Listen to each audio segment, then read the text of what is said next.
meditations of all our hearts be acceptable in your sight, O Lord, our strength and our Redeemer. Amen. Please be seated.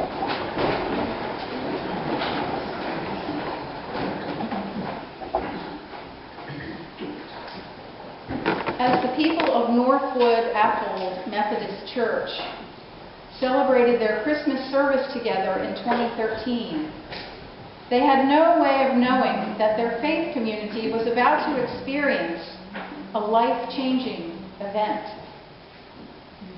On December 27, 2013, their church on Lochraven Boulevard caught fire. It was a fire so intense that the roof caved in. All the stained glass windows were destroyed. The entire sanctuary was in ruin. In the months that followed, what had been a sturdy, handsome brick church stood like a water-soaked shell on the corner. In those first days and weeks, the people didn't know what their future held. They didn't know that what felt like a death might also possibly hold a blessing. In those first days and weeks, it's just too hard to see that possibility. The congregation eventually rebuilt its sanctuary, and it is once again their worship home, made of brick and wood. And there's one thing I notice when I drive by that church. In the 3 years since it reopened, there is a single word displayed on the church sign: humble. That message has not changed in 3 years. Humble. As people passing by this church, I think we can only begin to imagine what a journey that congregation was on, of sorrow and hope, of uncertainty and joy. They went through all of these things. They had to have. But the single word that appears permanently on their church sign tells me that they found themselves remade. They found themselves rebirthed after this tragedy. And they want to proclaim that as a possibility for everyone else to see. Now let's rewind about 3,000 years. One day, a woman named Hannah went up to Shiloh on an annual pilgrimage to make sacrifices and to pray. Shiloh was a major center of worship for the people of Israel before the first temple was built in Jerusalem. It was where the Ark of the Covenant was kept and where the religious traditions of the people were preserved. Shiloh was both a sanctuary and a birthplace. It was a place where people could bring their sorrows and their hopes and dreams and place them all before God. It was here that Hannah prayed to bear a son, and her prayer was answered. She later gave birth to Samuel, and according to custom, she gave him up, her firstborn son, to the service of God. Samuel lived and grew up there in the sanctuary, and he went on to become a beloved prophet and judge. Yet on that day, Hannah had no way of knowing what her future held. She didn't know that what felt like a painful loss, that she was barren, might also hold a blessing. She didn't know that the prayer she lifted up in that holy place would mark the beginning of a changed life and changed history. Shiloh, as a place of worship, would eventually be destroyed by the Philistines. The sanctuary itself was never rebuilt. But it was on that particular day that Hannah prayed to conceive, and later she did. And so that changed the course of Israel's history as Samuel's birth and life marked a period of both crisis and change for Israel, as well as hope and restoration. All of this occurred under Samuel's leadership, prophecy. Now let's fast forward about 1,100 years from that time at Shiloh. Jesus and the disciples are leaving the temple at Jerusalem. The first temple had already been destroyed by the Babylonians. The disciples are admiring the physical beauty and strength of the second temple. For the Israelites, it was not only their central worship space, but a visible symbol that they had been restored to relationship with God as God's chosen ones. Teacher, look at these large stones and these large buildings, they say. To the disciples, the strength of the structures and what they symbolized surely seemed indestructible. So Jesus' reply must have been profoundly disturbing. You see these great buildings, he said, not one stone will be left here. All will be thrown down. Imagine their worry, their confusion, their anxiety. To hear Jesus' prediction of the temple's destruction again. It was the very place that stood for their religious tradition and practice. It was a place that stood as a symbol that they could come and lift up their prayers.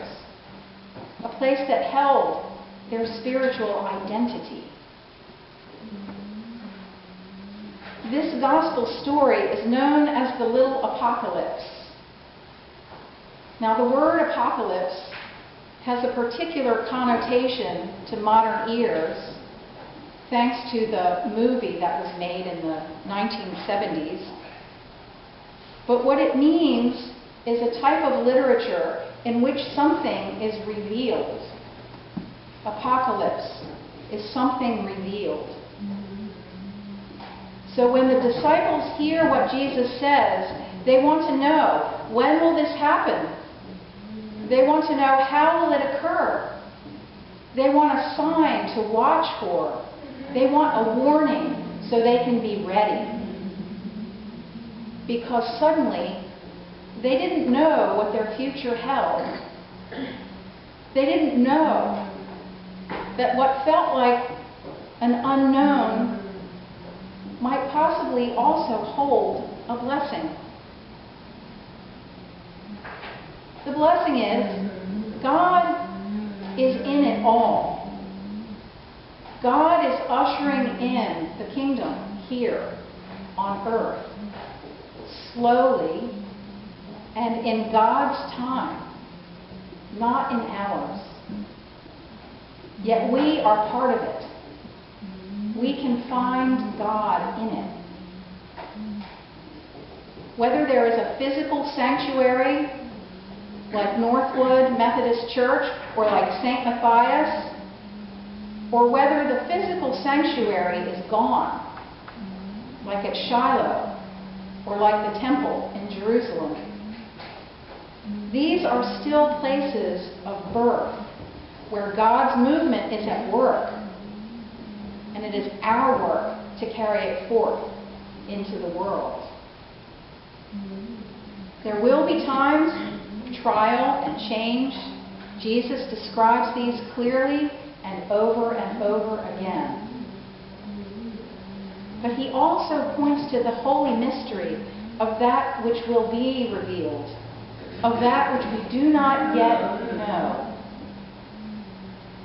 Jesus' final words to his disciples in this chapter of Mark are this: be aware, be awake. You do not know when the time will come. Be aware. Keep awake. Settle into what is not known in this moment. Because we are part of the birth pangs. We are part of the birthing process. The future, in many ways, is always unknown. And that is okay. That is okay. As you may be aware, the annual clergy conference of our diocese was held a few weeks back, and we had some difficult conversations about ourselves as a clergy family and about the future of the church in a broad sense. As a follow-up to that conference, all the clergy are being asked to read this little book. It's called A Door Set Open, Grounding Change in Mission and Hope. A Door Set Open. It's written by Peter Steinke, who is a former parish pastor and now does congregational work. The Maryland clergy will meet in regional groups after Thanksgiving to talk about this book and what was revealed to us in it and what it may mean for our future. And so I'd like to share a few things with you so we can all begin to think about this together. First, I found this very revealing statistic which says this, and I quote, "The high water mark for Sunday church attendance came at around 1965. The high water mark was in 1965 or thereabouts. So that means it's been more than 50 years since the number of people attending churches of all kinds in the United States began to decline. We no longer live in a society that puts church at the center, and that has been happening over a long period of time as well. And we're beginning to see the results. So we are called to begin rethinking church. That may sound scary, but it does not need to be. Rethinking church can mean many things. But I will share a suggestion, just one more tidbit from this book, as a beginning of this conversation. The book says this, and I quote again,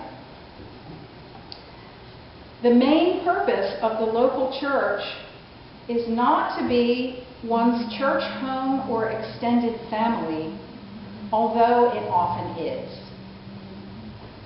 The local church is not to survive by attracting more people to support its base. The main purpose of the local church is to invite people to be part of the mission of the church. The church is a school for developing agents of God's new creation." End quote. And with all that said, I feel hopeful and excited for St. Matthias because unlike most other churches, we have a very clear, localized mission that we have identified, that we state, that we live, and that we put into action every single week. Most other churches do not have that. That mission is that we feed the hungry every week, body and soul, as Jesus bid us to do. I don't think many other churches can say with as much truth and conviction that we know what our mission is. We can be very proud of that. So now we are moving from one season to another in the next few weeks in many ways. We're heading into Advent, which is a time of waiting and expectation and also mystery. We are finishing up one stewardship season and looking toward another one where we begin again in the new year by calling on everyone's support of St. Matthias both financially and in service. Both of these remain critically important to our mission. I pray also that we enter into a new season of all of us considering faithfully what rethinking church means for us at St. Matthias. It doesn't mean the end of Sunday services. It doesn't mean the walls come tumbling down. Quite the opposite. We are well situated as a local church with a localized mission. So let's be challenged and energized by this. Let's think about how this sanctuary and this place can continue to be a birthplace where all people are part of our mission, where we are a school for developing God's agents right here. God is with us in all of it. We are part of the birthing process, all of us. The future, in many ways, is always unknown. And that is okay. So be awake.